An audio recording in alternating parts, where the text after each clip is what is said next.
போது என்னை எப்படி அன்போடு வரவேற்றீர்களோ அதே மாதிரி 63 வயசாருக்கு போது சொல்றேன்.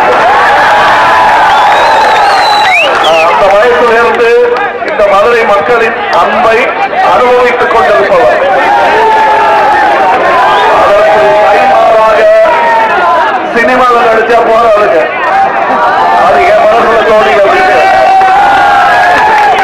என்னன்னா சினிமாவில் நடிக்கிறதுக்கு சம்பளம் கொடுக்குறாங்க, அது அதோட கழிஞ்சு போச்சு, அது கட்டு அதோட.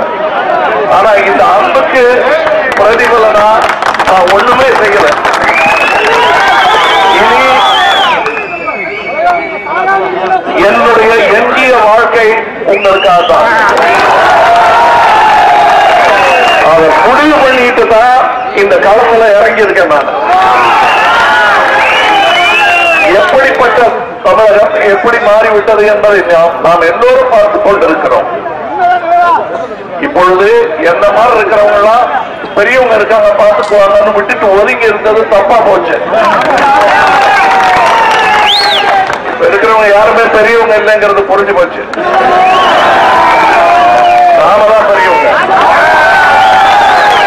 இங்கே சகோதரர் அழகர் அவர்கள் வழக்கறிஞர், பல காலமாக இப்படியெல்லாம் வயதுல ஏந்தி உங்களுக்கு பாராட்டு கிடைக்கும், மக்கள் உங்களுக்கு கை தட்டுவதற்கான எல்லா தகுதியும் இருக்கிறது.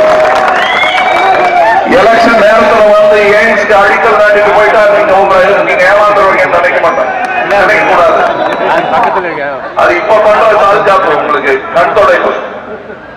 தொடர்ச்சியாக திட்டங்கள் இங்கே நடத்தப்பட வேண்டும். குட்டி தண்ணீர் இல்லாம படித்தாங்க இவ்வளவு பெரிய நகரம். குடிஞ்சு உடனே கும்பிட்டு போடுறது அவங்களுடைய வேலை, மக்களுடைய வேலையாக அது இருக்கக்கூடாது. நான் உங்கள் தலைவன் என்று சொல்லிக் கொள்ள மாட்டேன், நீங்கள் தான் தலைவர்கள், அதை மறந்துவிடாது. உங்களுக்கு ஊழியம் செய்ய ஒரு சிறு படை, 234 பேர் கொண்ட படையை உருவாக்க வேண்டும். அது நல்ல நேர்மையான படையாக இருந்தது என்றால் மதுரை, தமிழகம் எல்லாம்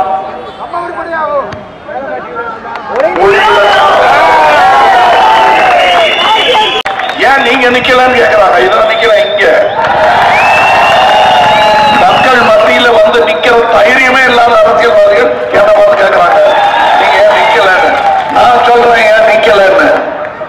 என்னுடைய இலக்கு வேற, நான் எதை நோக்கி போயிட்டு இருக்கேன்னு உங்களுக்கு தெரியும்.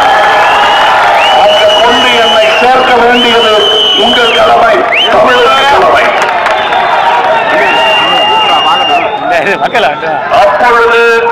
அப்பொழுது உங்கள் வாழ்க்கையில் நிச்சயமாக ஒளி விளக்கு தெரியும்.